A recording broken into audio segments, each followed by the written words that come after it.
días, ¿cómo están?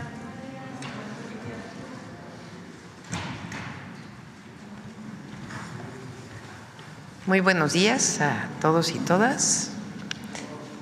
El día de hoy vamos a hablar primero sobre el accidente que hubo en Deer Park. Para su información, está aquí el director de Pemex y la secretaria de Energía. Después, ayer me comprometí a que la secretaria de Medio Ambiente y Recursos Naturales, Alicia Bárcena, pudiera platicar sobre el tema de Calica, que lo conoce muy bien, y de las áreas naturales protegidas, nuestra política. Después vamos a pasar un video relacionado con el día de mañana, que es 12 de octubre, que hace muchos años y todavía en España,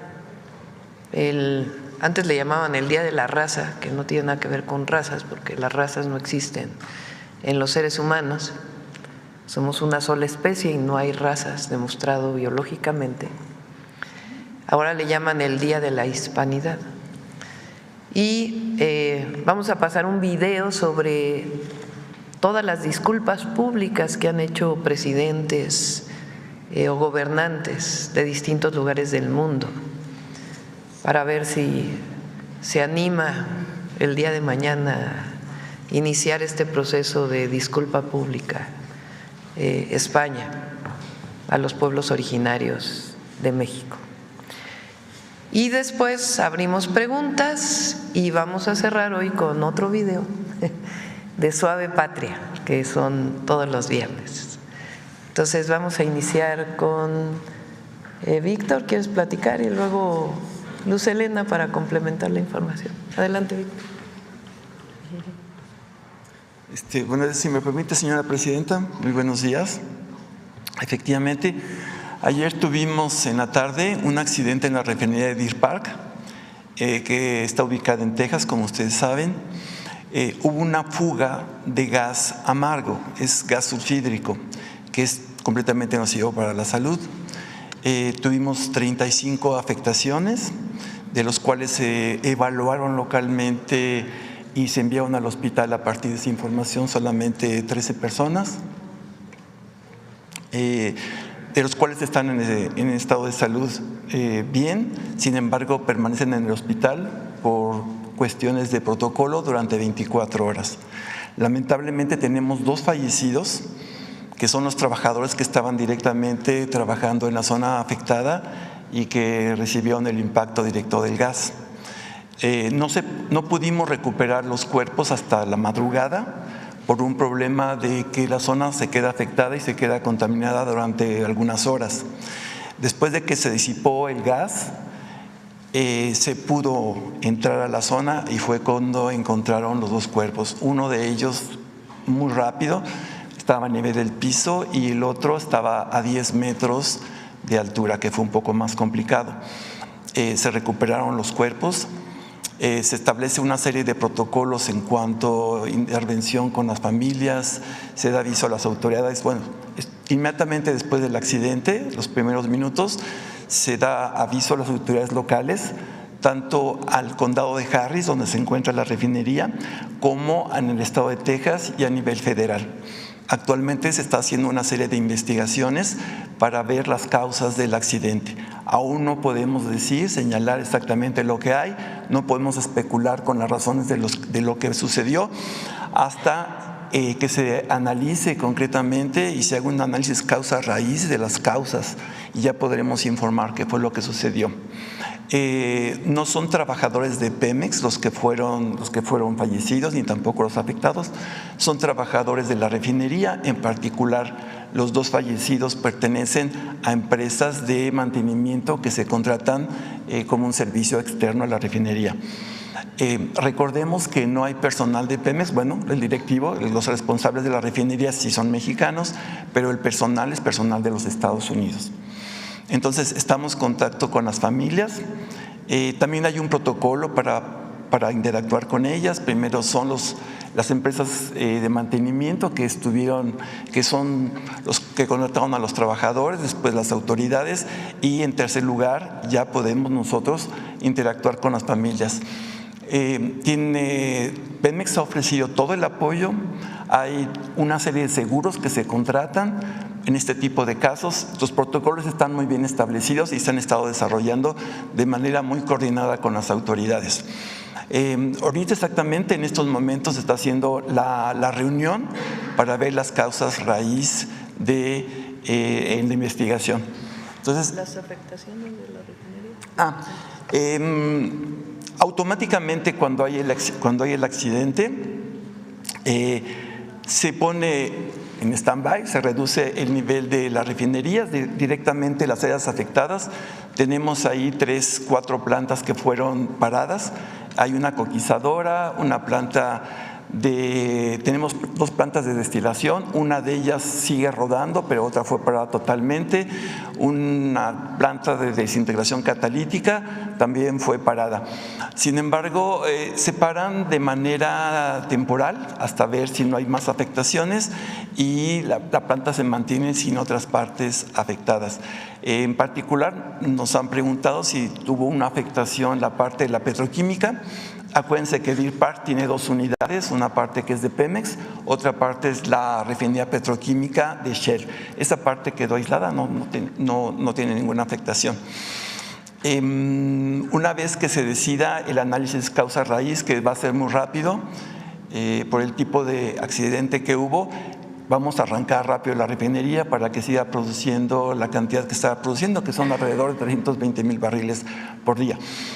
La refinería tiene 340,000 barriles que puede procesar y normalmente trabaja con 320, 310.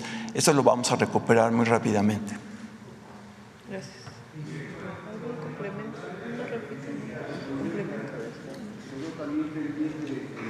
¿Cuándo está el 100% la producción de la refinería Olmeca?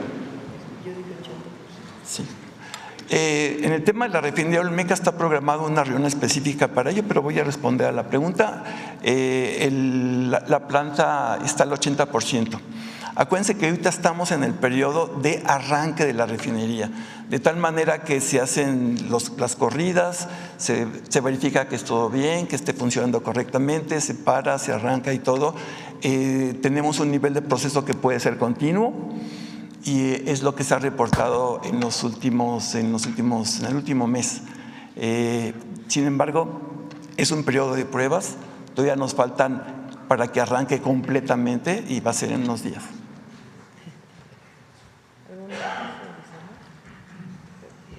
Con su permiso, Presidenta, nada más para complementar, decirles que la refinería en términos físicos se encuentra operando al mínimo, como dice el director, y únicamente, también comentarles que desde el primer momento se tuvo contacto con las autoridades federales y locales. La autoridad ambiental, la EPA y el condado de Harris ya dieron su visto bueno en términos de la calidad del aire que existe en la refinería y en sus alrededores, por lo tanto ya no hay riesgo en términos de la fuga que se sufrió de este ácido, de este gas, y únicamente estamos en espera de concluir la reunión que en estos momentos se está realizando para iniciar el protocolo de investigación de la causa raíz y poder iniciar las operaciones normales de la refinería. Esperamos que este mismo día. Gracias.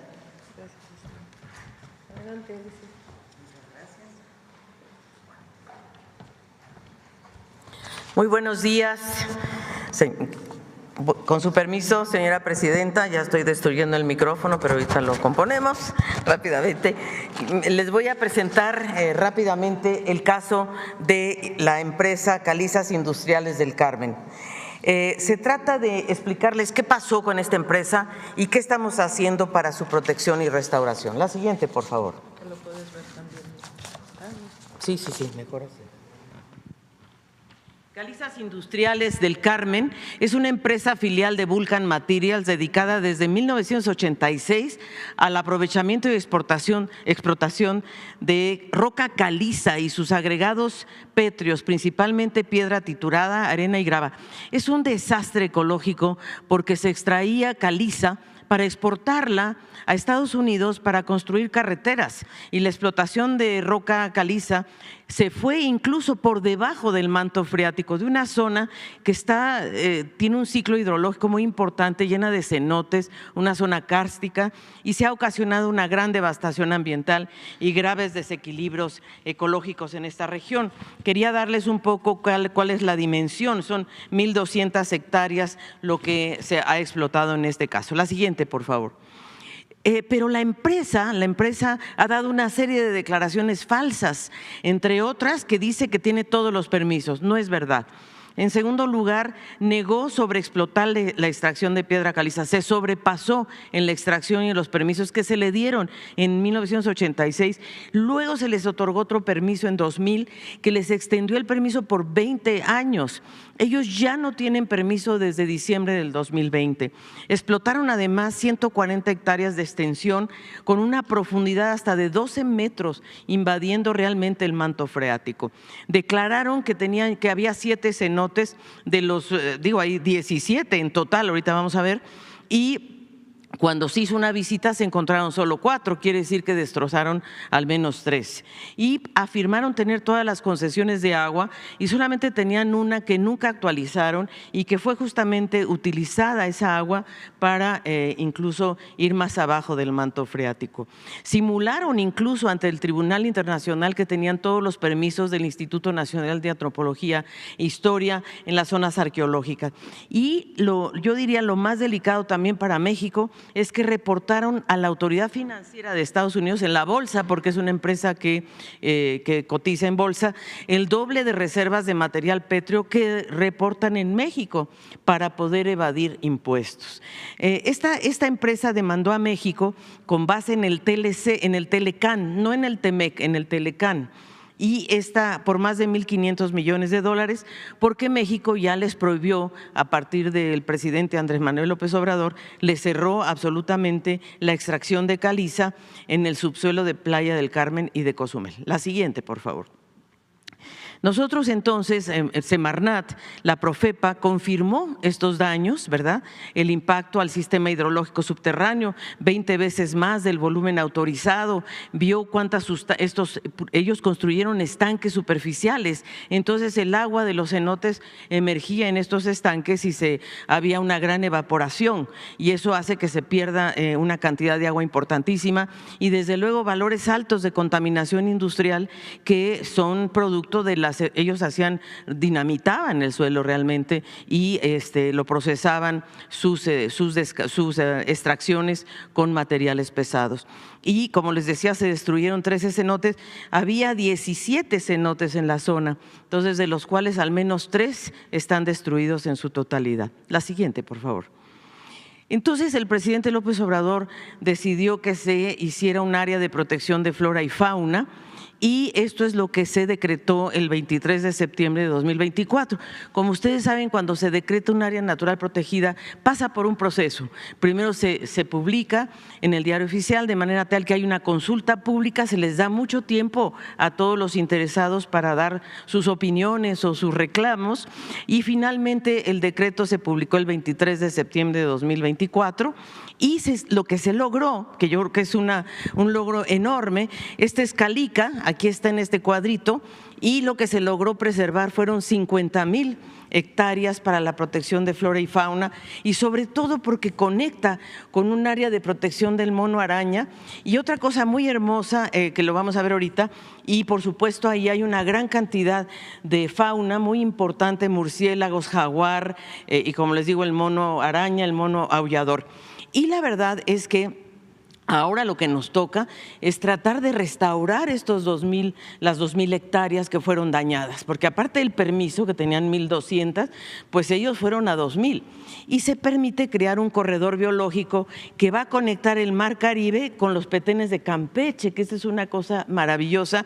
Y por supuesto vamos a publicar el plan de manejo el 28 de febrero de 2025, porque aquí en Calica hay un puerto.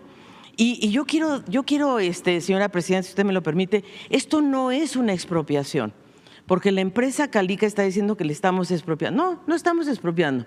Su terreno sigue siendo de ellos. Lo único que sí estamos diciendo es que no pueden extraer ni un gramo más de piedra caliza. Eso sí, es decir, tendrán que restaurarlo, producir bosque o a ver qué hacen, pero caliza no. La siguiente, por favor. Y esto es la parte maravillosa, porque esto va esta área natural protegida se conecta con Calakmul. Calakmul, como ustedes saben, tiene 2 áreas naturales protegidas que eran estatales, que se amplió Calakmul, de tal manera que esta área protegida se conecta con Calakmul y después con este corredor que estamos analizando con Campeche para conectarlo con los petenes. Entonces realmente logramos un corredor biológico impresionante que no existe en ninguna parte del mundo. La siguiente, por favor. Y esto se enmarca en el programa que nos ha pedido la presidenta Claudia Sheinbaum de hacer un programa nacional de restauración, ¿verdad? ¿Cómo restauramos? ¿Cómo logramos, yo diría, atender los ecosistemas y sitios degradados, restaurar en zonas donde hay especies endémicas, especies emblemáticas de México? ¿Cómo involucramos a las poblaciones, a las comunidades y mejoramos sus medios de vida? Garantizamos la justicia ambiental. Y desde luego nos basamos en conocimiento científico, porque la CONABIO ha hecho una cosa que ha sido un aporte al mundo, que es el índice de integridad ecosistémica. Es el único índice que existe a nivel mundial y que México aportó a las mediciones internacionales. Nosotros sabemos que en México hay 42% de ecosistemas con ciertos grados de degradación que vienen históricamente, no es que se haya hecho el sexenio anterior, esto viene de muchos años. Nosotros estamos seguros, convencidos, que con este programa podemos restaurar el 20% del territorio. Sí lo podemos lograr si logramos sanear estos ríos, Tula, Lerma, Atoyac, Sonora, recuperar el 30% de los manglares de nuestros 11,000 kilómetros de costa, no es difícil, y reforestar 10% de los bosques y selvas en 9 estados de la República. Y desde luego nuestro gran acuario del mundo, que es el Golfo de California, donde está la vaquita, las ballenas, azul, etcétera, y creo que lo podemos lograr. La siguiente, por favor. En el país, el presidente López Obrador dejó 232 áreas naturales protegidas. En su periodo se logró proteger 50 áreas adicionales a las que venían de antes. Entonces, fíjense ustedes qué maravilla, porque muchas de las áreas protegidas están en las zonas marinas, que es lo verde, ¿verdad? Y nosotros tenemos este mapa que no se ve nada, pero sí se ve el mapa por lo menos, pero lo pueden bajar de la red con una lupa, por supuesto, pueden ver todos los datos. La siguiente, por favor. Y esto es lo que dejó el presidente López Obrador. Fíjense qué importante. Logramos de 182 áreas naturales protegidas, así empezó el periodo de 2018, se llegó a 232 áreas naturales protegidas, 98,000 hectáreas, que fue lo que se aumentó en términos de áreas naturales protegidas. Pero hay otras áreas que son voluntarias, cuando la gente dice yo quiero poner mi terreno a protección. Y ahí estamos hablando de 1,233 más, o sea, llegamos a 99 millones de hectáreas de conservación. Es realmente espectacular. ¿Y por qué es espectacular? Y ponemos la última, por favor. Porque nosotros estamos seguros que en el periodo de la presidenta Claudia Sheinbaum, México va a poder cumplir con el compromiso que se llama 30-30-30, que es 30% de áreas naturales terrestres, 30 marinas al 2030. Entonces, de 99 millones de hectáreas, podemos pasar a 153. Estamos seguros que lo podemos lograr. ¿Es cuánto, señora presidenta? Muchas gracias. Vamos con el video de los perdones y luego pasamos a las preguntas. Ofrecer disculpas por crímenes de lesa humanidad es una responsabilidad histórica, una manera de buscar la reconciliación y superación de agravios del pasado. Hacerlo enaltece a quien admite el daño hecho a otros pueblos o naciones. Con ello, se reconoce el derecho a la verdad y la dignidad que tienen los pueblos y grupos sociales. Para muestra, los estados que han entendido esta acción como un proceso de reparación y entendimiento entre naciones. Desde los años 90, Japón ha emitido disculpas públicas por abusos cometidos en Corea y China. En el año 2000, el presidente de Alemania pidió perdón ante el Parlamento de Israel por los crímenes nazis en el Holocausto judío. En 2008, Italia se disculpó ante Libia y se comprometió a pagar $5.000 millones. En 2010, Estados Unidos ofreció disculpas por infectar deliberadamente con enfermedades venéreas a cientos de guatemaltecos. En 2013, Países Bajos se disculpó por las ejecuciones sumarias en Indonesia en la década de los 40. En 2018, Francia admitió su responsabilidad por crímenes durante la Guerra de Independencia de Argelia y 3 años después, en Ruanda. En 2020, el rey Felipe de Bélgica reconoció su profundo pesar por la violencia y crueldad ejercidas en el Congo.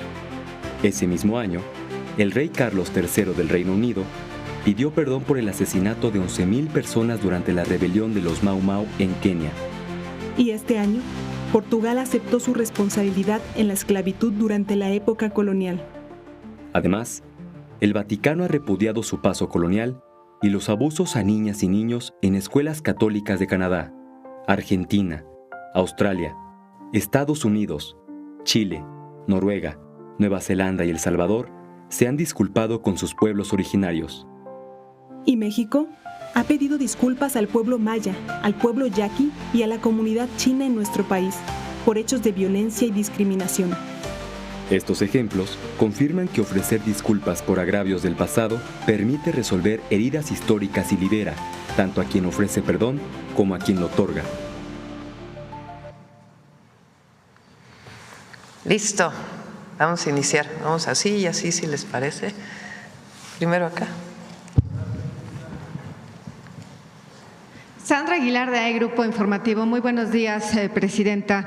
Ayer por la noche fuimos testigos de un evento de pasajes importantes de nuestro maravilloso país que es México.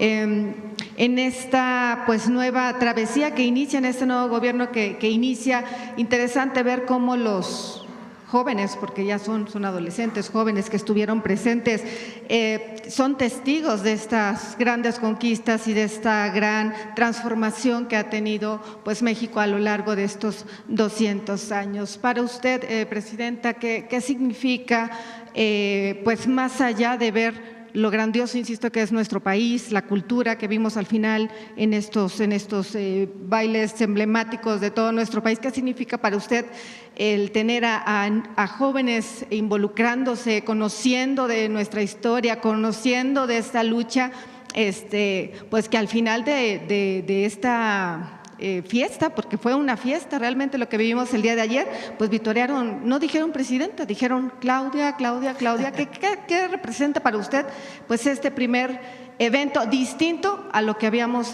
conocido después de estos 6 años de la Cuarta Transformación?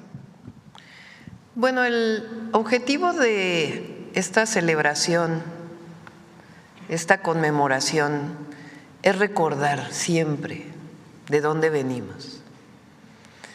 Durante el periodo neoliberal se olvidaron de las fechas cívicas. Es más, internacionalmente hablaron del fin de la historia. Y recordar la historia, hacer memoria histórica de los hechos que han constituido a nuestra patria y en particular a la República, es muy importante. Es muy importante para todas y todos los mexicanos. ¿Quiénes fueron nuestros héroes y heroínas de la independencia? Los visibles, los que conocemos, los que no conocemos, los anónimos, las anónimas. ¿Cómo fue que llegamos a la primera Constitución de la República? ¿Cómo llega Guadalupe Victoria como primer presidente de México? Y después las siguientes transformaciones. Entonces, recuperar el sentido de patria, el sentido de nación, el sentido histórico es un elemento fundamental de la Cuarta Transformación. Y además hacerlo con niños y niñas, es algo muy bello. Primero porque difícilmente podrían haber visto en otro lugar esta representación, que además aprovecho para agradecer a la Secretaría de la Defensa Nacional, porque ellos la realizaron.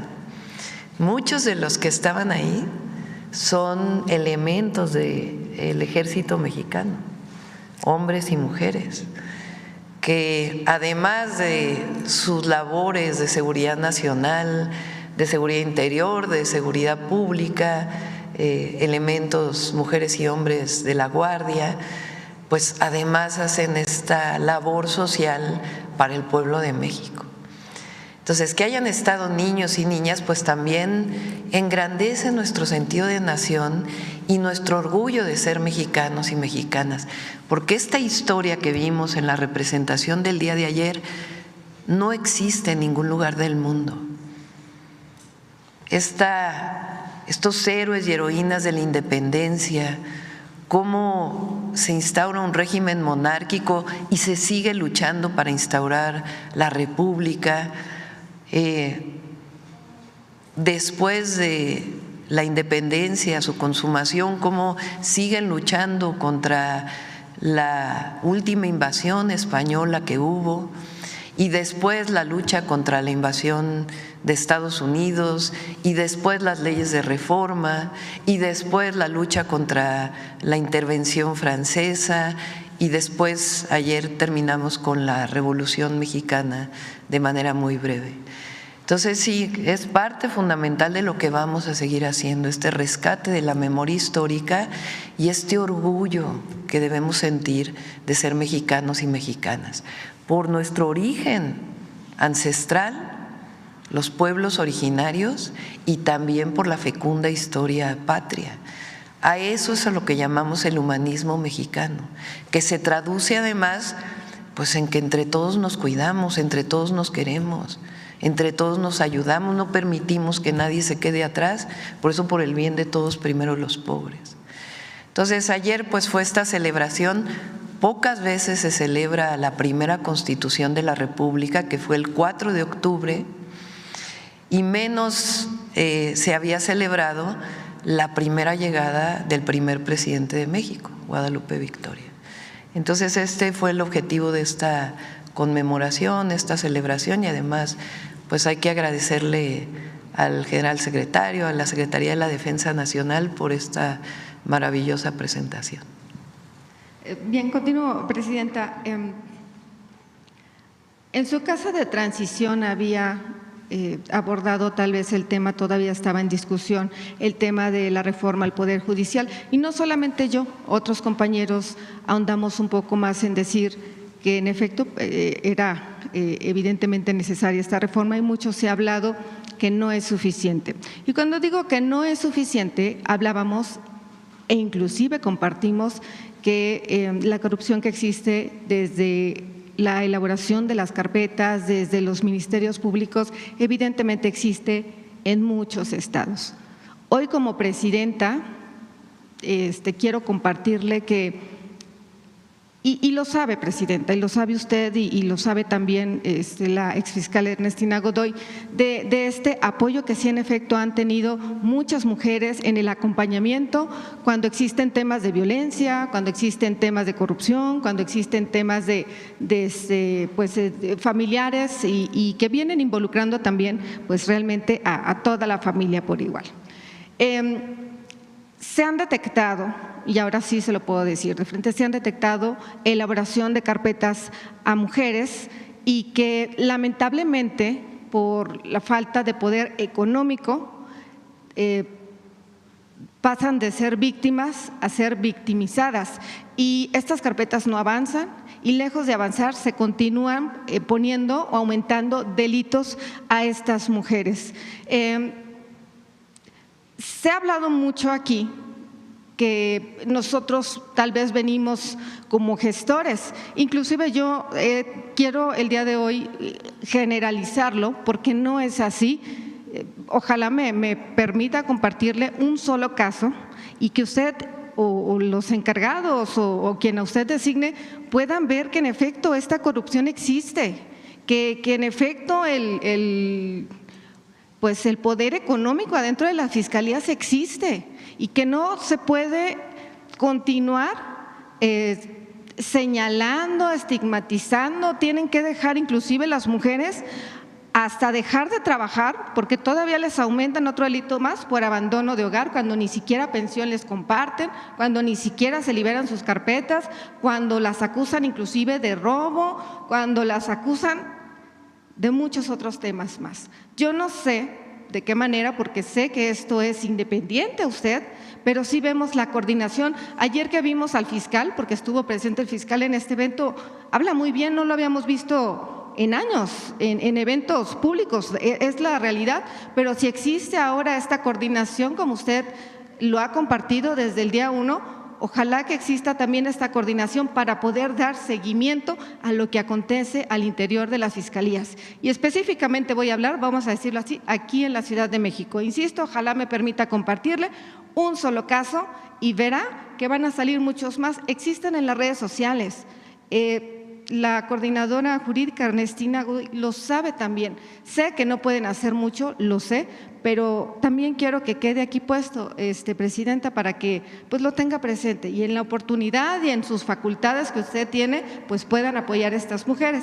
Y voy a cerrar con esto. Yo sé que es tiempo de mujeres, yo sé que es tiempo de muchos apoyos para nosotras, pero también tengo que evidenciar que estamos olvidando a los hombres, y le voy a decir por qué.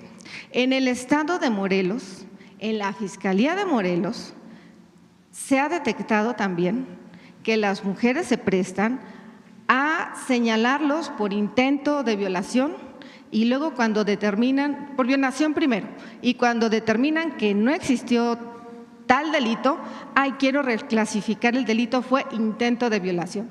Permítame compartirle también un solo caso para que se dé cuenta cuánta gente inocente está en las cárceles, o al menos este tema en específico. Con ello se avecina una marcha para el próximo mes de noviembre por todas las personas que están dentro de estos centros penitenciarios, que son inocentes y que la única voz que tienen es aquí, señora Presidenta.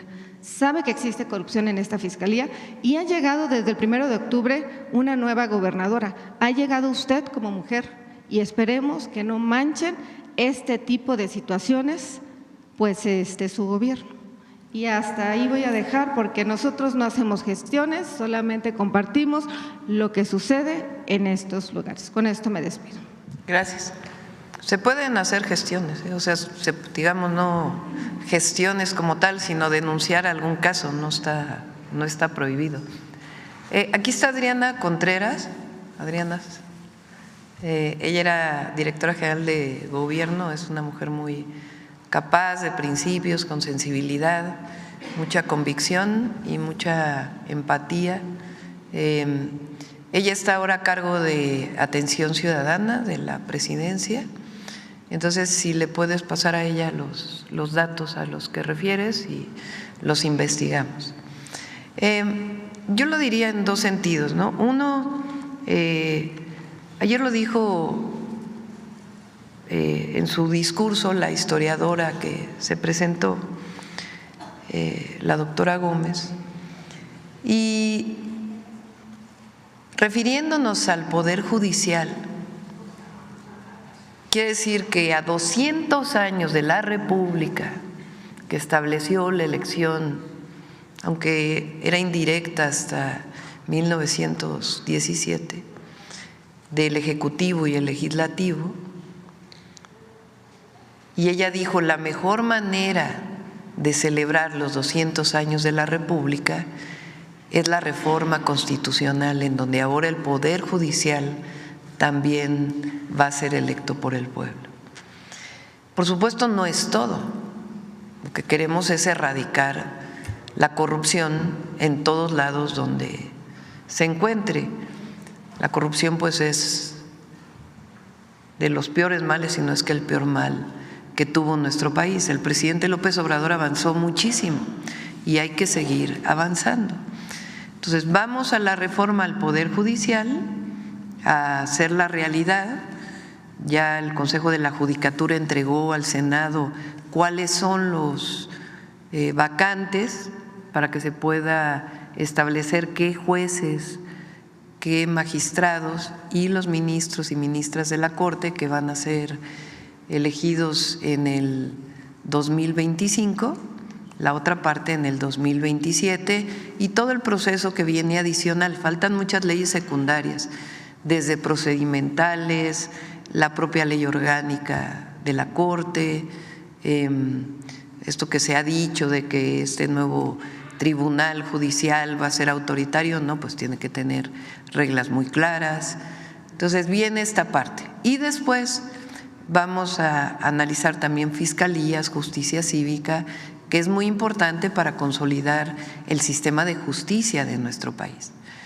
Yo siempre digo que la cuarta transformación, entre otros elementos centrales, pero tiene una palabra que es justicia, en su ámbito más amplio. Es justicia social, es justicia para las mujeres, es justicia ambiental y es un sistema de justicia que permita que independientemente de la clase social a la que perteneces, de tu origen étnico, de cualquier origen que tengas, cualquier pensamiento, cualquier religión, independientemente de la diversidad, todos los mexicanos y mexicanas tengan acceso a la justicia. Eso es la cuarta transformación. Y hay muchos avances, pero no quiere decir que esté todo resuelto. Y por eso es importante seguir avanzando. Le agradezco, presidenta. Gracias. Ahora de este lado, Carlos. Buenos días a todas y todos. Carlos Navarro de Heraldo Media Group.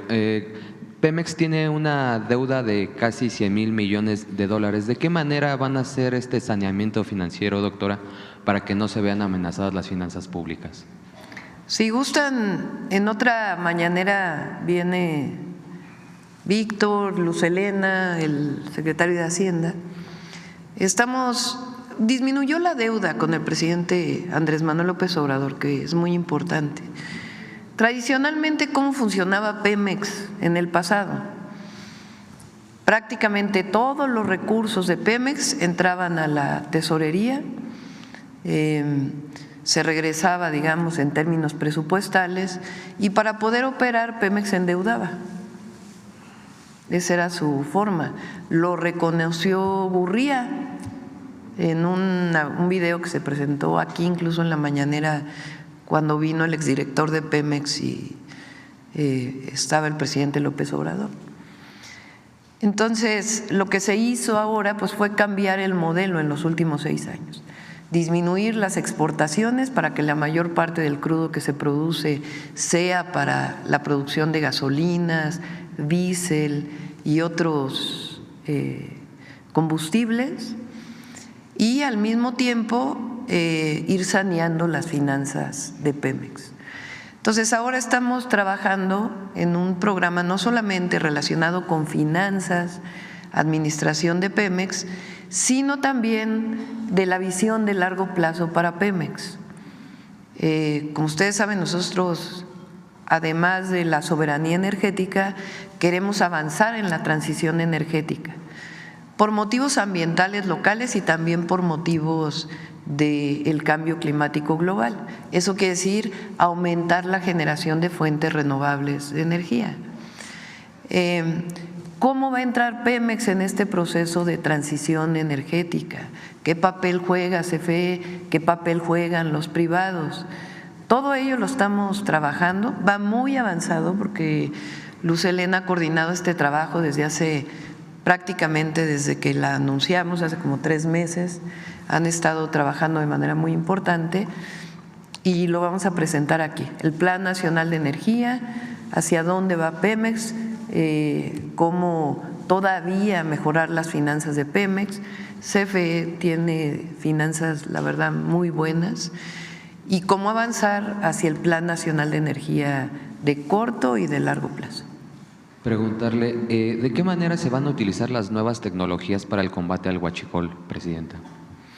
Es otro de los temas que también tenemos planteado. Ahí disminuyó mucho el huachicol con el presidente López Obrador todavía hay un porcentaje que tiene que ver desde ductos hasta importación de combustibles, y estamos trabajando en ello también junto con aduanas, el SAT, Profeco, para poder no solamente desde la perspectiva de dónde sale el combustible ilegal, sino también a quién se lo venden, que es una parte muy importante, porque hay una cadena. Entonces disminuyó bastante y de lo que queda es de dónde viene, cómo se controla en el origen y después cuál es la cadena en donde entran y si llegan a gasolineras, por ejemplo. Entonces todo esto lleva instituciones como Profeco, ASEA, Pemex, Sedena, aduanas, si es que hay combustible que está entrando de manera ilegal o combinado. Aduanas en el gobierno del presidente López Obrador tiene ahora laboratorios en sitio que antes no tenían, porque antes había una muestra, se mandaba al laboratorio, regresaba 4 días y se prestaba muchas cosas. Ahora ya hay laboratorios. Entonces todo esto porque queremos pues evidentemente erradicar el huachicol. Y por último, en la transición hablaba de que quería escribir un libro sobre la transición con el presidente Andrés Manuel. Ahí voy. Voy como en una, pues yo creo una tercera parte de la descripción que ocurrió durante esta transición histórica y espero poderlo terminar a fin de año, espero. ¿Y contempla seguir escribiendo como lo hacía el presidente frecuentemente? Pues por lo pronto la transición y después veremos. Gracias, buen día a todas y todos. Sí, buen día. Y a ver de este lado, acá. Presidenta, Cristian Galarza, de Noticias de Frente. Mi primera pregunta sería, bueno, este lunes 7 de octubre se cumplió un año del inicio de la destrucción del pueblo palestino en Gaza, incluyendo niños. Hace algunos años usted expresó su condena contra las agresiones de Israel en una carta publicada en La Jornada que se tituló Salvar al mundo, que hoy se llama Gaza. ¿Podría decirnos cuál es su postura, bueno, la postura de su gobierno, del gobierno mexicano actualmente? Sí. Nosotros condenamos cualquier forma de violencia, primero. En su momento, la secretaria Alicia Bárcenas, que era secretaria de Relaciones Exteriores, condenó en primera instancia esta masacre y detención ilegal de personas que hizo un grupo palestino. Y también después se condenó las agresiones del Estado de Israel o del gobierno de Israel a Palestina y hoy lo que está ocurriendo en el mundo. El presidente López Obrador siempre expresó, basado en los principios constitucionales de política exterior, que lo que México busca es la paz y que Naciones Unidas debería ser mucho más proactivo como institución en la búsqueda y en la construcción de la paz del mundo. Entonces nosotros coincidimos con ello y condenamos las agresiones que se están viviendo y además consideramos que el Estado palestino debe ser reconocido en toda su magnitud, igual que el Estado de Israel.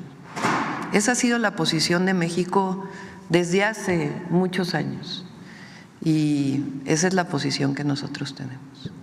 Y la búsqueda de la paz por encima de todo. La guerra nunca va a llevar a buen destino. Bueno, mi segunda pregunta sería también al respecto, bueno, de esto de los mensajes de odio y de las disculpas públicas. Tiene también mucho que ver estas dos preguntas que le hago el día de hoy. Usted mencionó a la diversidad sexual en su discurso de investidura presidencial y en su equipo, bueno, hay personas abiertamente LGBTIQ+. Por otro lado, en el Canal 11, con la dirección de Renata Turrent, se han emitido programas sobre el tema de las infancias trans, un tema de mucha actualidad. ¿Cuál es la política de la 4T y su gobierno respecto a la inclusión de las comunidades LGBTIQ+ en la construcción del segundo piso de la 4T? Siempre respeto y libertad e inclusión. Esa es nuestra política. La libertad, el respeto y más que la tolerancia, porque a veces se habla solo de tolerancia, es la inclusión y la erradicación de cualquier forma de discriminación. Lo dije en el discurso, nosotros tenemos que vernos siempre como iguales, mirarnos a los ojos como iguales, independientemente de nuestras decisiones, de nuestro origen, de nuestra orientación, de nuestra religión. Los mexicanos y mexicanas somos iguales y no puede haber discriminación de ningún tipo durante años, hasta que no llegó la Cuarta Transformación, el racismo, el clasismo y ahora el machismo, porque también se escondía como si no existiera. Y claro que existe, y además particularmente hay una discriminación muy grande, histórica, hacia pueblos originarios, cuando son nuestra grandeza. Entonces, erradicar cualquier forma de discriminación, respeto, inclusión y libertad. Bueno, se lo mencionaba también un poco por el caso de Renata Turrent. Hubo algunas críticas ahí que, bueno, como que digamos, la acusaban de algunas cuestiones de precisamente no ser totalmente incluyente, ¿no?, con la nueva dirección del Canal 11. No sé a qué se refieren. Renata es una mujer de primera, y va a hacer un gran trabajo al frente de Canal 11. Gracias, Presidenta. Gracias. Por acá. Buenos días, Presidenta. También buenos días, Gabinete. Como mi primera pregunta sería sobre el tema energético. Usted en el discurso, en el Zócalo capitalino, cuando tomó posesión, mencionaba lo del carro eléctrico, que es un proyecto muy importante. Preguntarle sobre este tema, la primera sería, ¿cuándo va a iniciar o si ya tienen una fecha de la explotación de litio? Porque sabemos que todavía sigue en exploración. Y también cómo se va a hacer lo de la planta, si se va a construir una planta para construir los carros, si se va a crear una empresa. ¿Cuáles serían esos detalles, doctora? Sí. Hay varios proyectos. Uno tiene que ver con cadena de producción de litio, que es un poco a más largo plazo porque ya se desarrolló la tecnología por parte del Instituto Mexicano del Petróleo y de instituciones del CONACYT para poder extraer litio de arcilla. En México el litio está combinado con arcilla. Arcilla es como barro. El barro, ustedes saben que cuando se moja, pues se expande, es chicloso. Cuando se seca, pues es como polvo.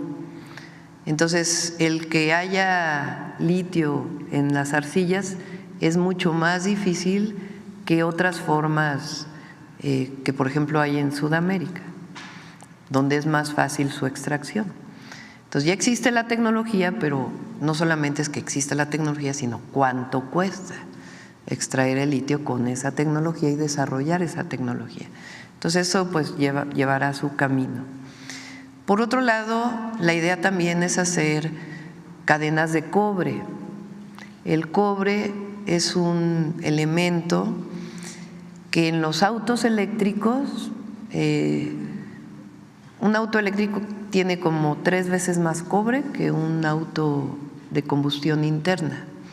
Entonces es una materia prima fundamental para la operación de los autos eléctricos.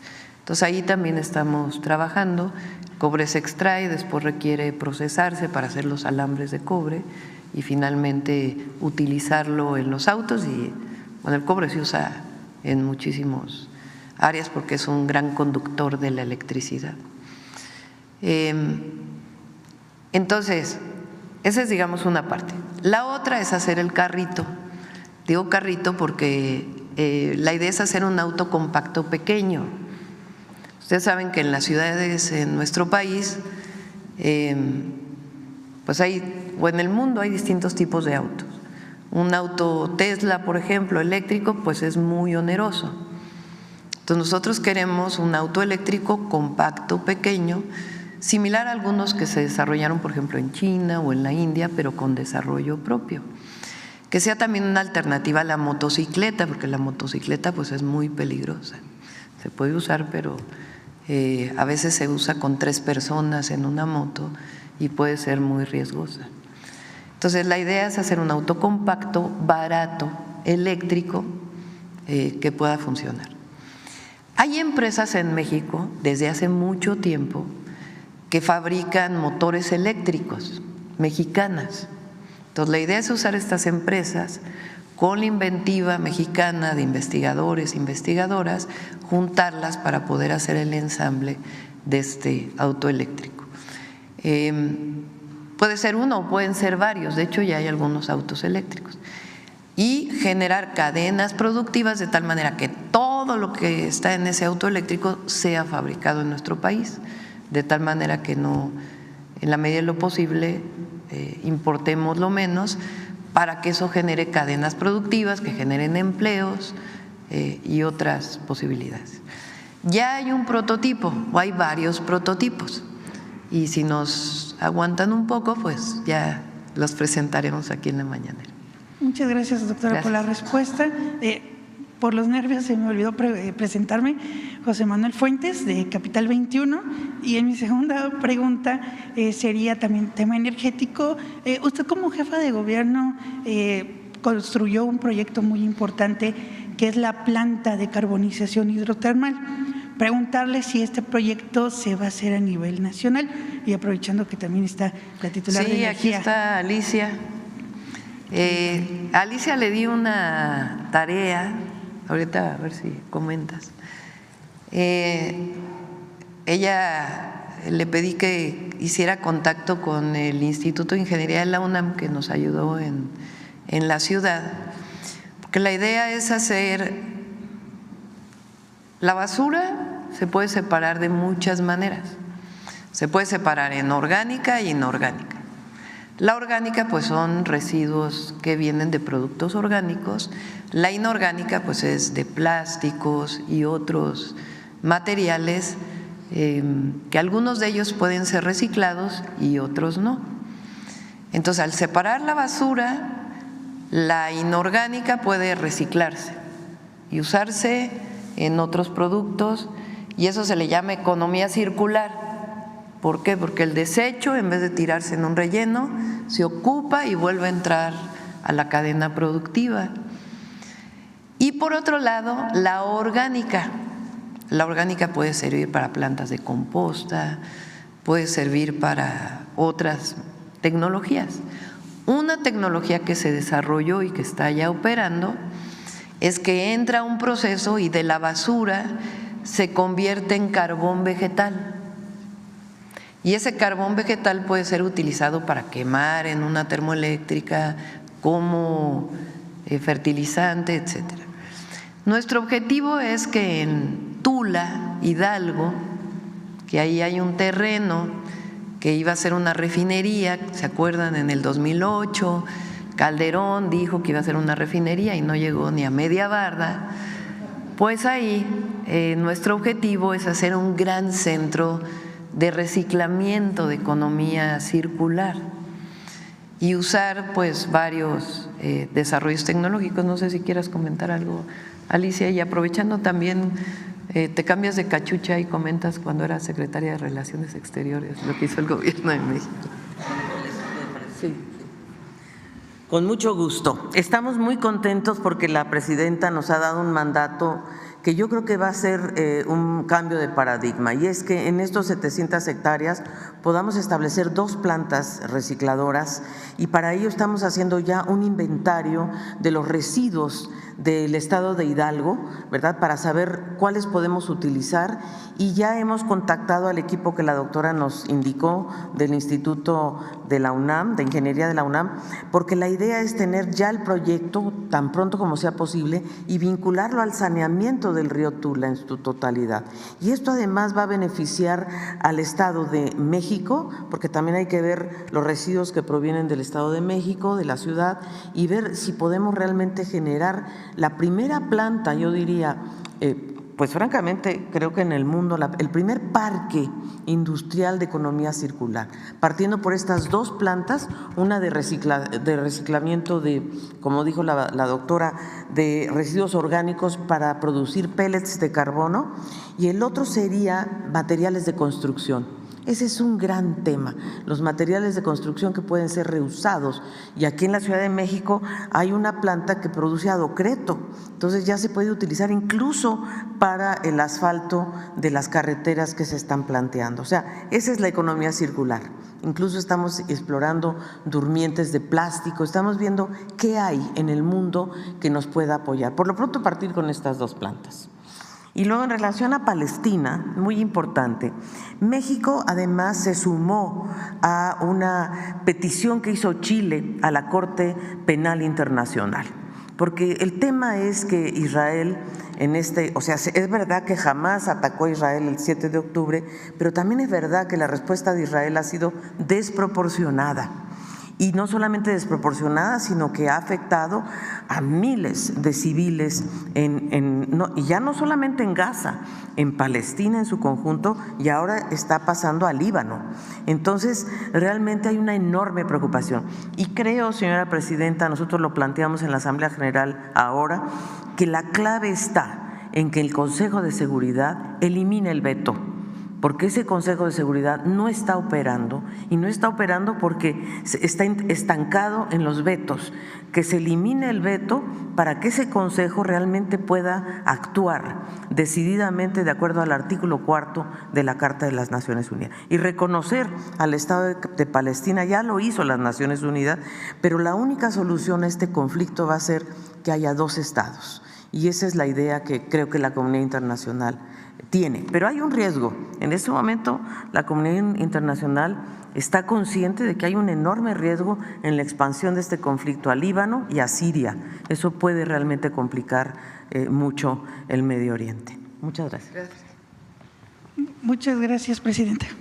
Gracias. Ahora de este lado.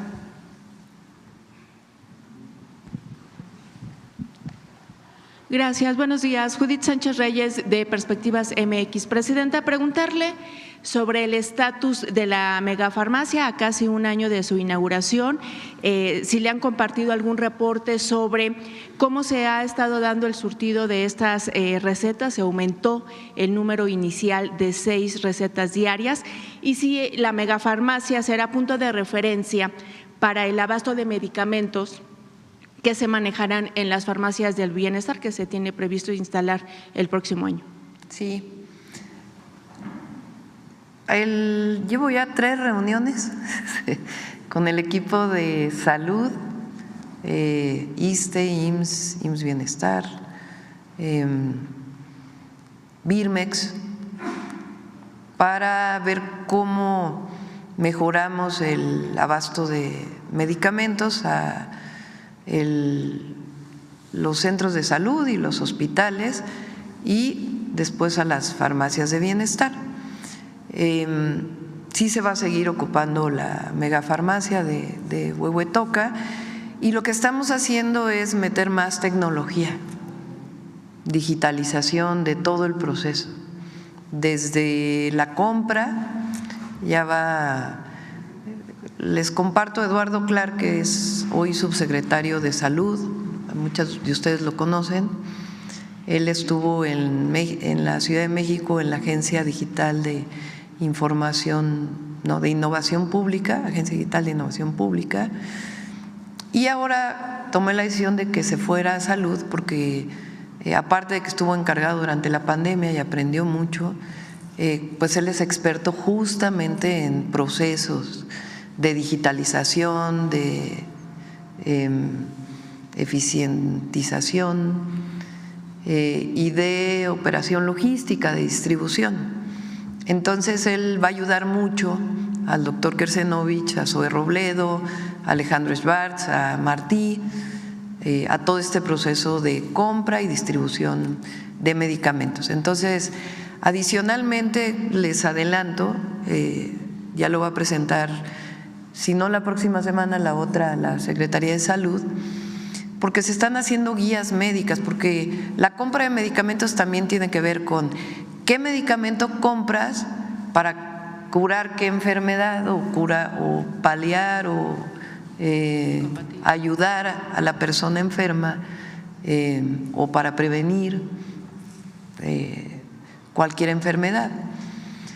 Entonces, adicionalmente, lleva ya desde antes de que entráramos el doctor Kersenovich, que es una eminencia y reconocido por todo el país, en guías médicas para público y privado que permitan decir si la diabetes es esta condición, cuál es la manera óptima de atenderlo.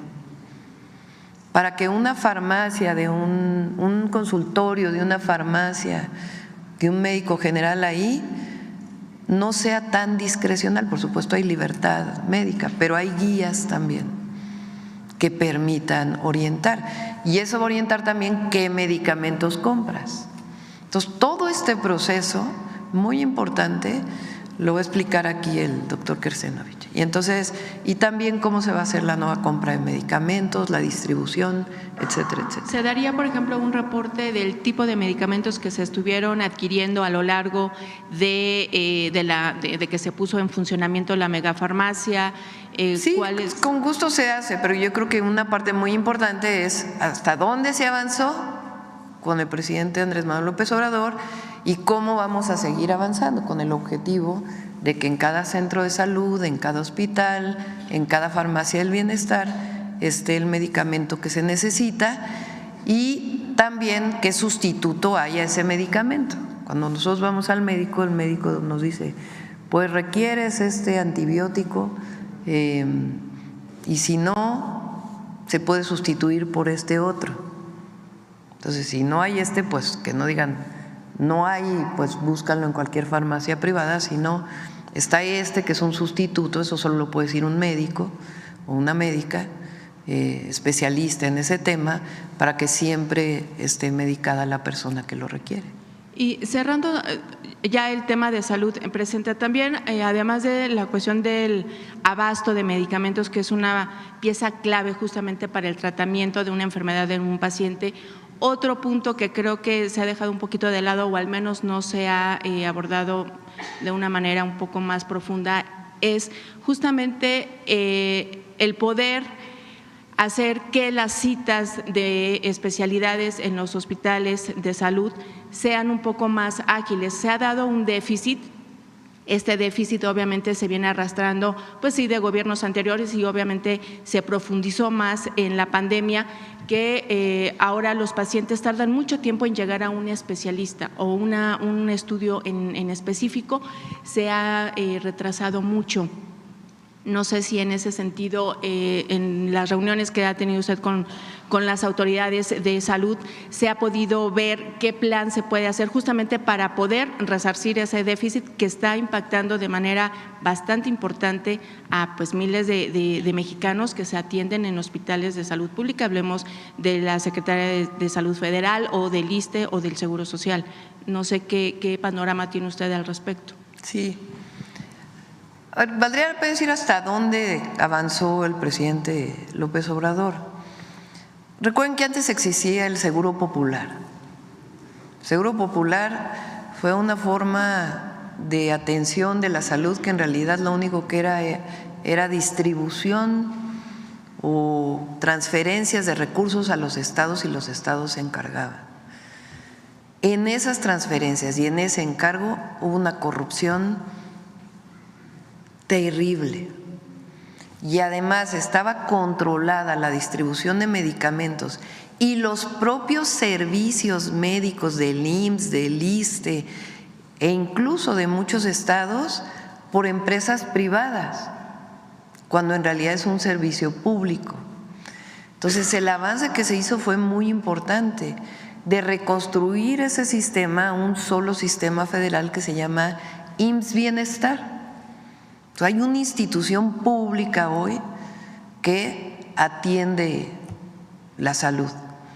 Además, pues lo que se hizo en el IMSS, que fue también cambiar de la manera en que operaba una nueva forma, y el ISSSTE, que aquí mismo se planteó cómo el ISSSTE estaba capturado por empresas en donde todo absolutamente estaba privatizado. Y después una corrupción tremenda también en la compra de medicamentos y algunas empresas beneficiarias exclusivas de ello. Entonces eso cambió y hay un nuevo modelo. ¿Qué nos toca a nosotros?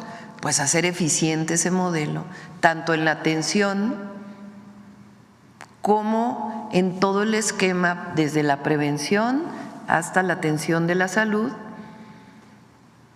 y buscar la forma para que al final de nuestro sexenio podamos integrar un solo sistema de salud. De tal manera que si me enfermo y quiero ir a un centro de salud, no necesariamente tengo que ir al IMSS, puedo ir al IMSS Bienestar o puedo ir al ISSSTE para poder ser atendido. Ese es el objetivo, nuestro objetivo máximo, y que haya medicamentos y que haya suficientes médicos. También recuerden que dejaron de formarse médicos especialistas en México. En esta idea de que restringir el ingreso iba a ser médicos de excelencia, que fue toda la idea educativa del neoliberalismo, de reducir el ingreso a las escuelas, poner exámenes súper difíciles para que entraran muy poquitos y que iban a salir, según esto, muy poquitos pero muy buenos. Y luego entonces, ¿y dónde están los médicos especialistas que requiere el país? Entonces se aumentó el número de ingresos a residencias, es decir, cambió el modelo y ahora a nosotros nos toca fortalecerlo. Y eso va a incluir lo que tú dices, que haya suficientes médicos, que estén abiertos los fines de semana, que pueda atenderse el rezago, porque más a todo esto pues nos tomó la pandemia que duró 2 años. Entonces, ahora vamos a entrar a un proceso de hacer pues más accesible el servicio de salud, que es un derecho humano, que ya está en el artículo 4 y que se va a fortalecer. Bien, Presidenta, en otro tema, ayer el expresidente de Estados Unidos y ahora candidato Donald Trump planteó que en caso de regresar a la Casa Blanca, bueno, se podrá renegociar el TEMEC con México y Estados Unidos para el 2026. ¿Qué repercusiones piensa usted que podría traer a México? ¿Esto sería conveniente? Sí, él se refirió en particular a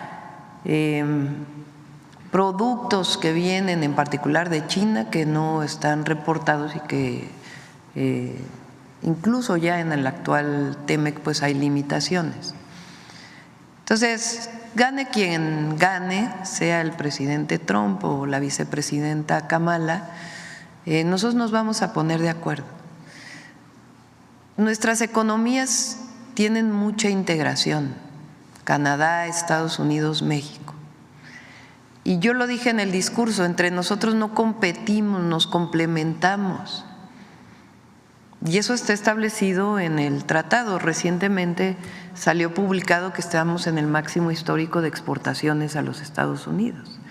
Entonces, Estados Unidos depende ya en mucho de México, somos el principal exportador, y nosotros también pues tenemos una relación muy importante de las economías. Nuestro objetivo también es que esto avance hacia el Centroamérica y Sudamérica para poder hacer todavía una fortaleza mayor económica de todo el continente, sin cerrarnos evidentemente a otros mercados y a otros países. Pero nos vamos a poner de acuerdo, no están en campaña, obviamente, pues también hay mayores estridencias en uno u otro sentido, pero ellos saben y nosotros sabemos que es indispensable el acuerdo. Bien, y finalmente, presidente, ayer se registraron una serie de enfrentamientos. En el marco de nuestra soberanía, y también hay que decirlo. Bien, se registraron una serie de enfrentamientos en Tabasco. ¿Qué información tiene usted al respecto? Sí, el día de hoy se presentó en el Gabinete de Seguridad y está en contacto tanto el secretario García Harfuch como el secretario de la Defensa Nacional con el gobernador May para poder apoyar en lo que se requiera, y ya podemos después, una vez que conozcamos con más detalle, no es que no conozcamos lo que ocurrió, sino que es importante conocer exactamente por qué se desató estas quemas, pues se informará. ¿Tiene que ver con el asunto del crimen organizado o es algo ajeno a eso? Pues hay que tener toda la información antes de especular. Sí, acá.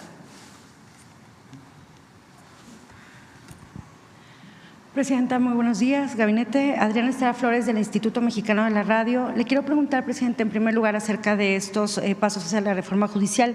La Asociación de Magistrados y Jueces expresó su rechazo a este hecho o esta decisión que tomó el Consejo de la Judicatura Federal de entregar la lista de vacantes al Senado para la próxima convocatoria a la elección por voto popular de jueces, magistrados y ministros. Dijeron que esto es una clara ruptura del Estado de Derecho, una violación a la división de poderes, y también las acusaron, presidenta, de haber provocado una crisis constitucional. Le quisiera preguntar en primer lugar cuál es su postura y su respuesta a este pronunciamiento. Gracias. Sí, ellos pues son los jueces y que van a tener que ceder su espacio a los nuevos jueces. Entonces, pues muchos de ellos no están de acuerdo. Hay otros jueces que sí están de acuerdo, hay que decirlo, que por cierto les dan muy poco espacio en los medios. Valdría la pena que se abriera también los medios de comunicación a que escucharan no solamente a algunos ministros de la Corte o ministras, sino también a jueces que están de acuerdo con que se haga están de acuerdo con la reforma que ya se hizo constitucional al Poder Judicial. ¿Qué ocurrió en México? O sea, yo no veo ninguna crisis constitucional, no. Se ha cubierto todos los requisitos y normas que establece la Constitución de la República. Y de nuevo, hubo una elección el 2 de junio. Esa elección no solamente se eligió a la presidenta de la República, sino que se eligieron senadores, senadoras, diputados, diputadas federales. A ver si tienes cuántos ganó la coalición, que lo presentamos el otro día. Porque todavía hay comentócratas que hablan de la sobrerepresentación. Entonces, se eligen los de mayoría. ¿Qué quiere decir el de mayoría? El que gana en su distrito. Y después esos son 300 distritos electorales, diputados. Senadores son 2 senadores que se eligen, que tienen la mayoría, y un tercero que es la primera minoría. Y después hay una lista por cada partido político. En el caso de los diputados son 300 diputados de mayoría y luego se reparten 200 curules en diputados llamados plurinominales o de representación proporcional. ¿Cómo se reparten esos 200 diputados? Con una regla clara que está establecida en la Ley Federal de Procedimientos Electorales. El otro día la presenté aquí. Esa regla es tan clara que prácticamente dice la fórmula que hay que seguir paso por paso. Dice, de lo que eligieron estos 200 elige un denominador y después ese denominador se divide entre tanto, tanto y tanto y luego se le suma tanto. ¿Qué hizo el INE y después el Tribunal Electoral? Hace exactamente la división de acuerdo a lo que dice la Ley General de Procedimientos Electorales. Igual que se hizo en el 2015. Igual que se hizo en el 2018, igual que se hizo en el 2021, igualito, igualito, igualito. Así, igualito se hizo en el 2024. ¿Qué resulta? Pues que la coalición formada por Morena, PT y Partido Verde tiene mayoría calificada, es decir, más de las 2/3 partes de la Cámara de Diputados. Y que resulta que también en el Senado de la República se tienen 86 senadores, que es la mayoría calificada. ¿Qué dice la Constitución? ¿Cómo se cambia la Constitución? Dice, primero el artículo 39, que es que el pueblo tiene derecho a cambiar su forma de gobierno en todo momento. Es el soberano.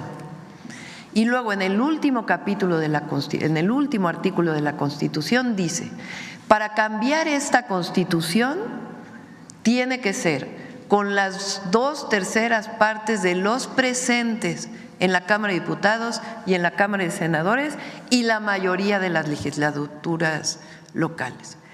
¿Qué se hizo? Se presenta una modificación a la manera en que se elige al Poder Judicial. Eso representa un cambio constitucional. ¿Cómo se hace el cambio constitucional? Se presenta una propuesta por parte del Ejecutivo, se analiza en las comisiones, se pone a votación en la Cámara de Diputados y resulta que votan más de las 2/3 partes. Se va al Senado y resulta que votan las 2/3 partes. Y después se va a los estados y resulta que votan más de las 2/3 partes de todos los congresos locales, que resulta una nueva Constitución. Entonces, quien defiende sus propios privilegios ha presentado amparos, pero resulta que el amparo no es para un asunto constitucional, es o para leyes secundarias o para un acto que comete una autoridad. Entonces, ¿dónde está la crisis constitucional? En ningún lado. ¿Quién decidió con base en la Constitución, con base en las reglas que se aplicaron en el 2012, con las mismas reglas que se aplicaron en el 2018, con las mismas leyes? ¿Quién decidió que avanzara el llamado Plan C? El pueblo. Por eso 8 ministros de la Suprema Corte no pueden detener este cambio constitucional que ha seguido paso por paso todas las reglas establecidas en nuestras leyes y en nuestra Constitución.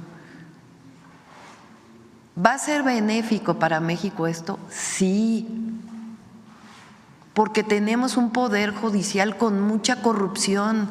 La propia presidenta de la Suprema Corte de Justicia aceptó que hay 46% de nepotismo en el informe que presentó.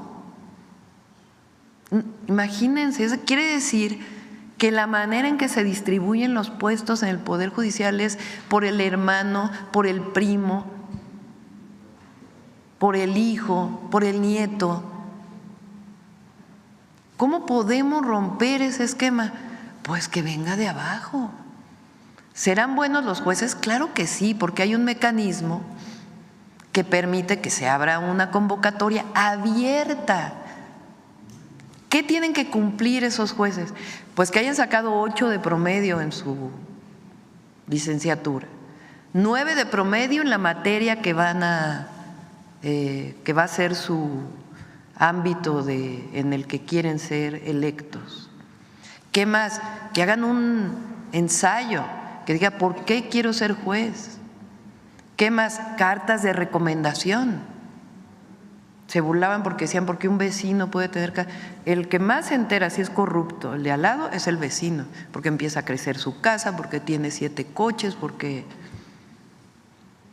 la probidad tiene que ver también con un juez, con un magistrado, con un ministro y otras cartas de recomendación. Ya que viene eso, entonces se abre una convocatoria, se inscriben 3,000, supongamos. De esos 3,000 que se inscriben, pues entonces hay un comité en el Ejecutivo, un comité en el Legislativo y un comité en el Judicial. ¿Quién nombra ese comité? Nos va a tocar en el Ejecutivo nombrarlo a nosotros. ¿A quién vamos a poner en ese comité? Pues abogados de buen prestigio, que tengan reconocimiento también por su probidad y también que representen los intereses del pueblo y de la nación. Ellos, permítame que termine porque sí, claro, es importante que se… Entonces se hace entonces primero se va a revisar, ¿cumple o no cumple? Que presentó su título y su título de maestría, pues primero hay que revisar si sí son válidos esos títulos, que si sacaron las calificaciones, pues hay que revisarlo, se revisan las cartas, a partir de ahí se hace una primera selección. Después de esa selección, este comité puede entrevistarlos. A ver, te voy a entrevistar. ¿Por qué quieres ser juez? ¿Qué sabes de la materia penal? Y de ahí pues se selecciona otro grupo. Supónganse que de un magistrado, de un ministro, salen 6 finalistas. De esos 6 finalistas se hace una tómbola para que sean 3 los que se vayan a la elección. ¿De dónde dicen que Morena va a poner a sus jueces? No, lo que pasa ahora es que es una corruptela tremenda. Entonces, al venir de abajo de un proceso distinto, pues obviamente vamos a tener un mejor poder judicial. Ahora, llevan casi 3 meses en paro, cobrando. ¿Cómo? ¿Dónde está el acceso a la justicia que tanto defienden? Entonces, por eso digo, no hay crisis constitucional. Y los 8 ministros que están en contra, ministras, no tienen atribuciones para parar una reforma constitucional. Ya lo dijo el propio Diego Valadez, que no es precisamente una persona que haya hablado a favor de esta reforma o que digan que es de el movimiento del que provenimos nosotros. Entonces, la reforma judicial al Poder Judicial va. Y el Consejo de la Judicatura hizo lo que dice la Constitución. La Constitución mandata al Consejo de la Judicatura para enviar las vacantes, el número de jueces, magistrados y ministros, o magistrados y jueces. Es un mandato constitucional. ¿De dónde están faltando los 4 que votaron a favor de enviar esta lista? ¿Actuando en contra de qué? Si es un mandato de la Constitución que viene de este proceso de elección. ¿Considera entonces que el Consejo de la Judicatura no desacató entonces suspensiones judiciales? No, porque es un mandato constitucional. Ellos saben que por encima de la Carta Magna no hay nada. Entonces, están cumpliendo con lo que le mandata la Constitución. ¿Será más bien, Presidenta, que es el Poder Judicial, o usted ve que el Poder Judicial es el que está intentando provocar una crisis constitucional? No, yo no hablo de crisis, yo no creo que haya crisis. México está muy bien, muy bien. económicamente, políticamente, en términos de gobernabilidad, de mejora en el nivel de vida, y vamos a estar mejor. Y la reforma al Poder Judicial nos va a hacer un mejor México. Eso yo creo que todos debemos estar convencidos y convencidas. Ya se acabó el tiempo. Presidenta, son nada las más, una 9:05. más. Yo nada más quisiera precisarle, Presidenta, si me lo permite. Ayer como que hubo muchas lecturas en torno a lo que usted señalaba respecto a la relación con Estados Unidos, y yo le quisiera preguntar también sobre Canadá, sobre esta pausa que se había declarado por parte del expresidente López Obrador. Yo le quisiera preguntar, solo para precisar, Presidenta, si esta pausa o esta medida, como la había bautizado el expresidente, por parte, desde usted como presidenta, ya se terminó tanto con Estados Unidos como con Canadá, y también detallar, Presidenta, qué pasó entonces con lo que decía el expresidente respecto a que esta pausa fue por las críticas que hacían los embajadores de ambos países en contra de la reforma judicial. El día de ayer se reunió el canciller Juan Ramón de la Fuente, que por cierto en el Senado el PAN votó en contra de Juan Ramón, que es un hombre reconocido nacional, internacionalmente, preparado, con una probidad, tiene doctorados honoris causa en muchísimas universidades, nuestro embajador en Naciones Unidas, es un hombre de primera. Y el argumento fue porque no quieren que le vaya bien al gobierno de la presidenta. O sea, digo, nada más para que también veamos los niveles del debate. El canciller se reunió ayer con el embajador de Estados Unidos, con Ken Salazar.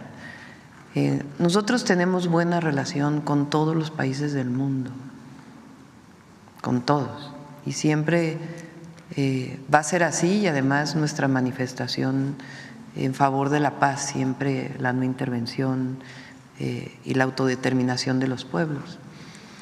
Y claro, otra cosa es Ecuador, ¿verdad? Lo que ocurrió en Ecuador o incluso Perú. Entonces se estableció y se establecieron una serie de lineamientos, digamos, generales, porque a veces el embajador acostumbra llamar a un secretario, otro secretario, entonces ahora le dijimos, bueno, si quiere tocar algún tema relacionado con Secretaría de Energía, porque hay empresarios estadounidenses interesados en invertir y quieren saber la disponibilidad, pues a través de la Cancillería. Fue algunos de los lineamientos que se establecieron el día de ayer, y eso pues ordena de manera muy importante la relación, y se reunirá también con el embajador de Canadá. Embajadora. Ya terminamos. Gracias. Vamos con el cierre de Suave Patria.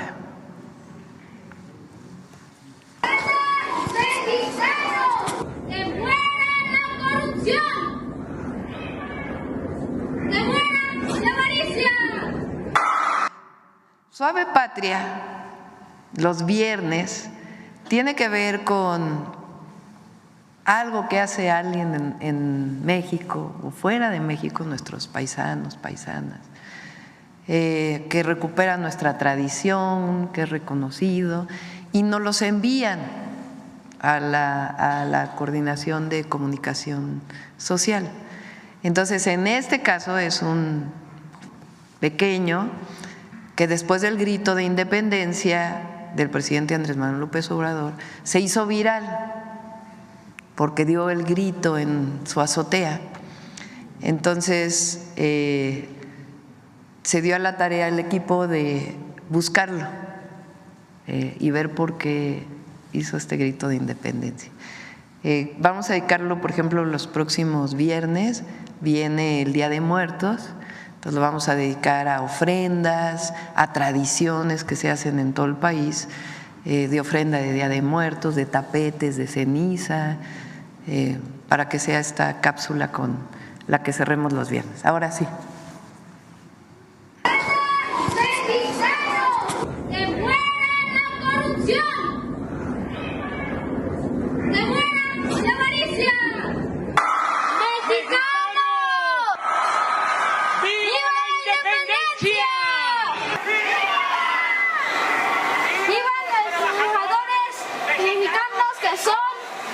mejores del mundo. ¡Viva nuestros hermanos migrantes!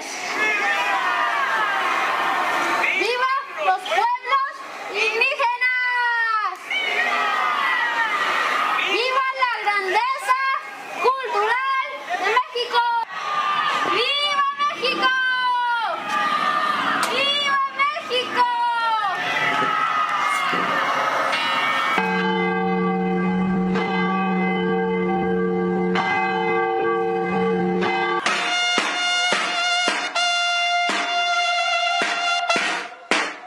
Hola, soy Iker, tengo 10 años y vivo en la alcaldía Iztapalapa. Siempre supe que estuve preparado para algún día dar el grito de independencia en mi casa.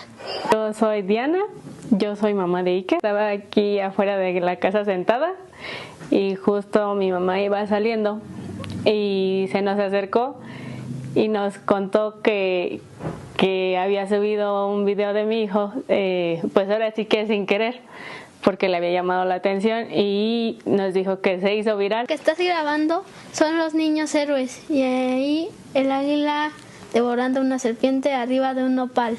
Me encanta mucho ser mexicano. Hola, soy Gisela, soy de la alcaldía Iztapalapa y soy vecina de Iker. Su reacción, pues me comentaron que pues ya les habían pedido como el permiso para poderlo grabar y pues no se habían atrevido y pues cuando vieron hasta dónde llegó, pues toda su familia sí se quedó muy contenta al ver todos los comentarios. Cuando di el grito me levanté, desayuné, agarré todo lo que necesito para el grito, la bandera, la bocina, el teléfono y la campana.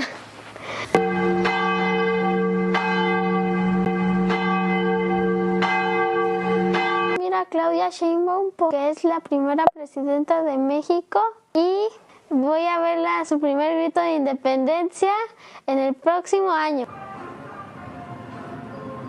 ¡Suave patria! Muchas gracias a todos y todas. Buen día.